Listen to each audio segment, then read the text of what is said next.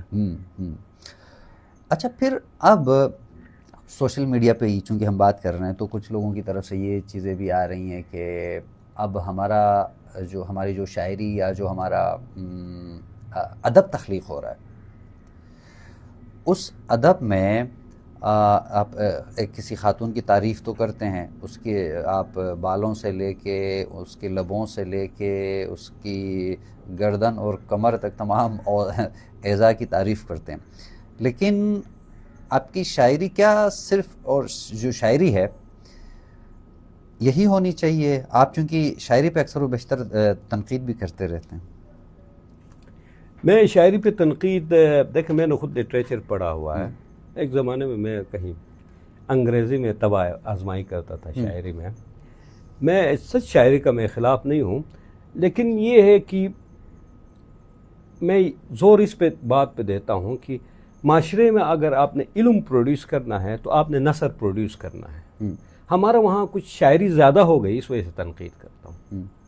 ایک تو شاعری کے پورے ٹاپکس جو ہے نا وہ پھر ظاہر عورت کے ارد گرد ہی گھومتے، اور اس میں ایک طرح سے پیسیمزم، مرنے کو بہت یولیجائز کیا جاتا ہے، بہت ہی آئیڈیلائز کیا جاتا ہے، تو ظاہر سوسائڈل آئیڈیشن مختلف سورسز سے آتے ہیں۔ ہماری شاعری میں تو صرف عورتوں کو نہیں، اب تو خوبصورت لڑکوں کے لیے بھی شاعری ہونے لگی۔ وہ تو پہلے ہو رہی، ابھی نہیں ہو رہی، وہ پہلے سے ہوتی ہے کہ پورا وہ ہے سنلا بنو بس پینٹی بنی کس ایموشن توڑ نیتھلا بار، پوری شاعری لکھی گائی گئی ہے 90s اور 80s میں گائی گئی ہے، تو وہ تو ٹریڈیشن ہے نا۔ وہ میں سب کلچر کی بات کر رہا تھا، وہ چھپ کے جو کلچر ہے ہمارے گلیوں میں، جو کلچر جو مرد نے ڈیولپ کیا ہے، تو اس کے متعلق عورتیں تو آگاہ ہی نہیں ہے کہ گلیوں میں کلچر کیسا ہے۔ تو یہ تو ہے شاعری بیسکلی پروز سے کیا ہوتا ہے، علم پیدا ہوتا ہے۔ اگر آپ نے پولیٹکس کو سمجھنا، پولیٹیکل سائنس پڑھنا ہے، سوشیولوجی پڑھنا ہے، آپ نے آئی آر پڑھنا ہے، آپ نے اینتھروپولوجی پڑھنا ہے، فلسفہ پڑھنا ہے، تو آپ نے پروز پروڈیوس کرنا ہے۔ پروز پروڈیوس کریں گے تو علم آئے گا۔ اگر آپ پولیٹیکل سائنس پڑھنے، سوشیولوجی پڑھنے جاتے ہیں، اکنامک تھیوریز پڑھنے جاتے ہیں، تو کیا یہ شاعری سے سمجھ آئے گی آپ کو؟ ہمارے ایک یونیورسٹی کے انوائرمنٹل ڈپارٹمنٹ نے انوائرمنٹل کلائمیٹ چینج کے کنٹرول کے لیے شاعری کی کتاب چھاپی ہے۔ مطلب ہمیں اس حد تک نہیں جانا چاہیے، تو میں اس وجہ سے شاعری کی مخالفت کرتا ہوں کہ اٹس ایکسیسو ہو گیا ہے۔ تو پھر میں پلیٹو کا ویسے بھی فالوور ہوں۔ پلیٹو کیا کہتا ہے آپ کو پتہ ہے کہ وہ اپنی ریاست سے شاعر کو خارج کر دیتا ہے، ان کا کوئی بڑا رول نہیں ہے کہ ہاں پوئٹک یہ ہو کہ ہمارے جو پرانے جو اصناف ہیں ان کو اگالی ہے، ہمارا برانگی ہے، ہمارا اجولی ہے، اس طرح کے مختلف وہ ہے، لولے ہے ہمارا، تو یہ سارے اصناف میں اسٹرکچر میں پوئٹری ہو، کوئی فارم آ جائے، کوئی ہمارے ٹریڈیشن انوینٹ ہو، تو ہے نہیں۔ آج جو ملنگیان کے بعد ساری پوئٹری دیکھ رہے ہیں برش شاعری میں، یہ سارا اردوائزڈ انتہائی پرشنائزڈ پوئٹری ہے۔ Structurally this is not, it doesn't represent the structure of the local languages. تو اس میں جو آپ نے کہا کہ بھائی نظم بہت ہو گئی، نثر کی طرف آنا چاہیے، تو کیا نثر ادب میں جو دیگر اصناف ہیں نظم کے علاوہ، تو اس میں طبع آزمائی کی جا سکتی ہے؟ اب لوکل لینگویج میں نہیں، ہمیں اردو اور انگلش میں لکھنا پڑتا ہے۔ لوکل لینگویج سارے ہمارے اورل ہیں، تو میرے خیال میں ہمیشہ یہ کہتا ہوں کہ ہمیں شاید یہ ریٹن ورڈ ہے نا، اس کو اسکپ کر کے ڈائریکٹ ویڈیو کی طرف ہمیں آنا پڑے گا، ویڈیو کی طرف آنا پڑے گا۔ تو پروز آپ کسی لینگویج میں بھی پروڈیوس کر لیں، مطلب آپ اچھا ناول، اچھا ڈرامہ، کوئی رپورتاج لکھیں، جو بھی ہیں ناول لکھیں، تو یہ پروز پروڈیوس کرنا لازمی ہے۔ کیونکہ پروز کیا کرے گا، مثال کے طور پہ پچھلے 10-15-20 سال سے ہالی ووڈ کو سسٹین کیا کرے، کامکس جو پروڈیوس ہوئے تھے، ہلک ہے، اسپائڈر مین ہے، ہولو مین ہے، یہ سارے کامکس 1910 سے پروڈیوس ہونا سٹارٹ ہوئے تھے نا۔ ان کے پاس اتنا کامکس کا ذخیرہ ہے کہ وہ آئندہ 10 سال کے لیے سٹوریز وہاں سے آ سکتی ہے۔ ہم نے آج تک ایک کامک بک پروڈیوس نہیں کی ہے، ٹھیک ہے نا۔ کریٹیوٹی کے ایکسپریشن کے لیے بھی اور بھی سارے ذریعے ہیں نا، لیکن ہم نے ان جدید